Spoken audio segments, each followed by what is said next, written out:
Magistracy ক্ষমতাকে স্বাগত জানালেন আজহারি। সেনাবাহিনীর কমিশন অফিসারদের ম্যাজিস্ট্রেসি ক্ষমতা প্রদানকে স্বাগত জানিয়েছেন মালয়েশিয়া প্রবাসী বাংলাদেশের জনপ্রিয় ইসলামিক স্কলার মাওলানা মিজানুর রহমান আজহারি। বুধবার নিজের ভেরিফাইড ফেসবুক পেজে এক পোস্টে তিনি লিখেন, সেনাবাহিনীর কমিশন অফিসারদের ম্যাজিস্ট্রেসি ক্ষমতা প্রদানকে স্বাগত জানাই। পাশাপাশি দেশে শান্তি ও জননিরাপত্তা নিশ্চিত করতে এবং আইন শৃঙ্খলা বিঘ্নকারী অপরাধীদের দ্রুত বিচারের আওতায় আনার আহ্বান জানান এই জনপ্রিয় স্কলার। তিনি লিখেন, যে কোনো মূল্যে দেশে শান্তি ও জননিরাপত্তা নিশ্চিত করা চাই। আইন শৃঙ্খলা বিঘ্নকারী অপরাধীদের দ্রুত বিচারের আওতায় আনা উচিত। রাজধানী সহ সারা দেশে বাংলাদেশ সেনাবাহিনীর কমিশনপ্রাপ্ত কর্মকর্তাদের বিশেষ নির্বাহী ম্যাজিস্ট্রেটের ক্ষমতা দিয়েছে সরকার। মঙ্গলবার জনপ্রশাসন মন্ত্রণালয়ের এক প্রজ্ঞাপনের পর বুধবার থেকে তা কার্যকর হয়েছে। আগামী 2 মাস বা 60 দিন এই সিদ্ধান্ত বলবৎ থাকবে।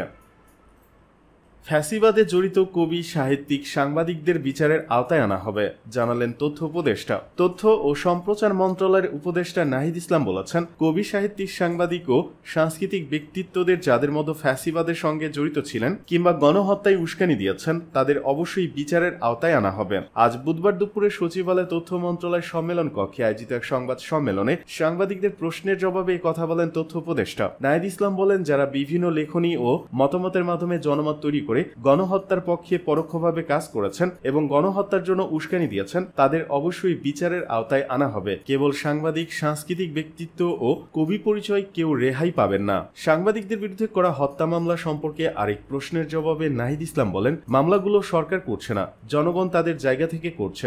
অনেক ক্ষেত্রে ব্যক্তিগত শত্রুতার জায়গা থেকেও মামলা করা হচ্ছে। সেই জায়গা থেকে আমরা নির্দেশনা দিয়েছি এবং আশ্বস্ত করেছি যে এই মামলাগুলো দ্রুততম সময়ের মধ্যে পর্যালোচনা করা হবে। তদন্ত করে কারো বিরুদ্ধে অভিযোগের সত্যতা প্রমাণিত না হলে তাকে মামলা থেকে রেহাই দেওয়া হবে। মঙ্গলবার জাতীয় প্রেস ক্লাবে ও সচিবালয় সাংবাদিক ফোরামের নেতাদের সঙ্গে মতবিনিময় করেছেন বলে জানান তথ্য উপদেষ্টা নাহিদ ইসলাম। তিনি বলেন, আমি তাদের বলেছি, যদি কোনো সাংবাদিকের বিরুদ্ধে মিথ্যা অভিযোগ করা হয় বা ক্ষতিগ্রস্ত হওয়ার বিষয় থাকে তাহলে তার ব্যাপারে তথ্য মন্ত্রণালয় বিস্তারিত পাঠাবেন, আমরা তার বিষয়টি দেখব।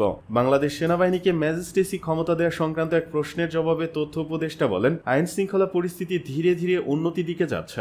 আইন শৃঙ্খলা পরিস্থিতি যাতে দ্রুততম সময়ের মধ্যে ঠিক হয়ে যায়, জননিরাপত্তা যাতে নিশ্চিত হয়, আমরা যেহেতু একটি জরুরি পরিস্থিতিতে আছি, দেশ পুনর্গঠন করতে হচ্ছে, সেহেতু সেনাবাহিনীকে এই ক্ষমতা দেয়া হয়েছে। আগামী 2 মাসের জন্য এই ক্ষমতা দেয়া হয়েছে। তথ্য উপদেষ্টা বলেন, এই সময়ের মধ্যে পুলিশ বাহিনীকে সম্পূর্ণ সংস্কার করে আরো শক্তিশালী ও আস্থার জায়গা নিয়ে এসে তাদের মাঠে ফিরিয়ে আনা হবে। এই কারণেই এমন সিদ্ধান্ত নেওয়া হয়েছে। তথ্য মন্ত্রণালয়ের গুজব শনাক্তকরণ সেল সম্পর্কে জানতে চাইলে নাহিদ ইসলাম বলেন, আমরা ফ্যাক্ট চেকিং নিয়ে বিভিন্ন অংশীজন ও মিডিয়ার সঙ্গে কথা বলছি। কিভাবে ফ্যাক্ট চেকিং বিষয়টি আরো শক্তিশালী করা যায় সেটা নিয়ে ভাবছি। একটি ফ্যাক্ট চেকিং সেল করার পরিকল্পনা রয়েছে জানিয়ে তথ্য উপদেষ্টা বলেন, সামাজিক যোগাযোগ মাধ্যমে যাতে এ ধরনের গুজবের সত্যতা যাচাই করে মানুষের কাছে সত্য তুলে ধরা যায়, মানুষ যাতে গুজব ও মিথ্যায় প্রভাবিত না হয়, সেজন্য আমরা ফ্যাক্ট চেকিং নিয়ে ভাবছি। এর আগে নাহিদ ইসলাম বাংলাদেশ চলচ্চিত্র সেন্সর বোর্ড এবং জুরি বোর্ডের নবনির্বাচিত কমিটির সদস্যদের সঙ্গে মতবিনিময় করেন।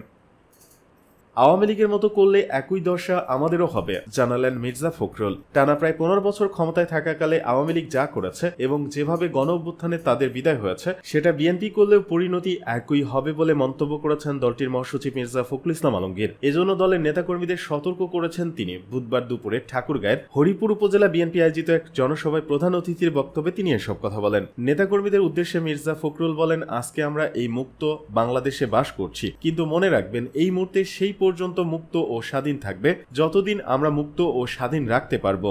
আমরাও আওয়ামী লীগের মতো শুরু করলে তাদের মতো একই দশা আমাদেরও হবে। সেজন্য বিশেষ করে বিএনপি নেতাকর্মীদের মানুষের ভালোবাসা অর্জন করতে হবে। কারো প্রতি অন্যায়, অত্যাচার এবং অবিচার করা যাবে না। বিএনপি মহাসচিব বলেন, ফ্যাসিবাদী হাসিনা সরকার আন্দোলনে 2000 ছাত্র জনতাকে খুন করেছে, অনেকের হাত পা কেটে ফেলতে হয়েছে, কারো মাথার খুলি উড়ে গেছে। সংখ্যালঘু সম্প্রদায়কে নির্ভয় দিয়ে বিএনপি মহাসচিব বলেন, দেশে হিন্দু সম্প্রদায়ের মানুষেরা আমাদের আমানত, তাদের রক্ষা করার দায়িত্ব আমাদের। আল্লাহ তাআলা বলেছেন, যে আমানতের খেয়ানত করে সে মুমিন না, তাই এই আমানতকে রক্ষা করতে হবে। সামনে তাদের পূজা আসছে, সেখানে যেন কোনো ধরনের অঘটন না ঘটে, কারো কোথাও কোনো সম্পত্তি সহ আত্মীয় স্বজনের ওপর যেন অত্যাচার না হয়, সে বিষয়ে সবাইকে সতর্ক থাকতে হবে। নির্বাচন প্রসঙ্গে ফখরুল বলেন, অতীতে মানুষ ভোট দিতে পারেনি, তাই সবাই যেন ভোট দিতে পারে, যার ভোট সে দেবে, যাকে খুশি তাকে দেবে। সেই ভোটের মধ্য দিয়ে আমরা আমাদের প্রতিনিধি নির্বাচন করব।